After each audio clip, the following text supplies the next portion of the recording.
10 साल ही नहीं है, लेकिन फंडामेंटल स्ट्रॉन्ग है, इसलिए आपको वो अच्छी लगती है। तो ब्लू चिप जो कंपनीज होती हैं उनमें अगर आप पैसा लगाते हो तो वो बेस्ट चॉइसेस होती है आपकी।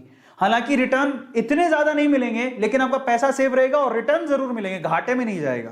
लॉन्ग टर्म के लिए बात कर रहा हूं। ये कंपनियां कंसिस्टेंट होती हैं, लो रिस्क वाली होती है, और साथ में हाई आपको रिटर्न मिलते हैं, अच्छे खासे रिटर्न मिल जाते हैं। इतने भी हाई नहीं होते बट हाई होते हैं। आपको सेविंग अकाउंट और एफडी इनसे तो अच्छा ही मिल जाएगा, म्यूचुअल फंड से भी अच्छा मिल जाएगा, और डिसेंट रिटर्न देता है आपको, डिविडेंड भी अच्छा खासा होता है।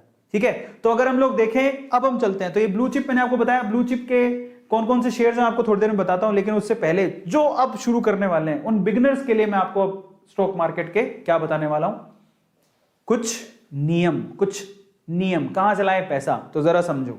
मैंने पहले भी आपसे डिस्कस किया है, अगर आप बिगिनर हो, पहली बार ही अगर आप स्टॉक मार्केट में पैसा लगा रहे हो, तो एक बात समझ लेना, आप जितना भी पैसा कमाते हो उसका 5 से 10% ही आपको शेयर मार्केट में रिस्क उठाना है।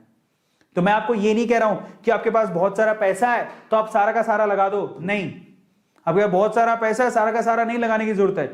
मतलब थोड़ा बहुत भी पैसा, जैसे 1000 रुपए भी है, तो मैं बोलूंगा 100 रुपए मैं इन्वेस्ट करूंगा, 10%, बस इतनी सी रूल बना लो अपनी जिंदगी की। आपके पॉकेट में जितना पैसा है सोच लेना उसका 10% मेरे को शेयर मार्केट में डालना है, वो भी स्टडी करके। तो पहला रूल क्या है, don't want to put your whole money, नहीं, मैं इन्वेस्ट करूंगा 5 से 10%, that is of my income. जितना मेरे पास पैसा है उसका 5 से 10% ही मैं डालूंगा, पहला टिप। ठीक है, ज्यादा रिस्क नहीं उठाएंगे। दूसरा टिप क्या है, इन्वेस्ट करूंगा डिफरेंट कंपनीज में। ऐसा नहीं जो पैसा इकट्ठा हुआ तो मैंने एक ही कंपनी में सारा डाल दिया।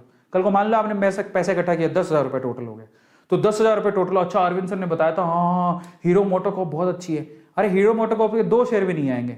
बेटर है उन 10,000 को आप डिवाइड करो, 5 कंपनी सेलेक्ट करो और 5 कंपनी में 10,000 रुपए डालो आप।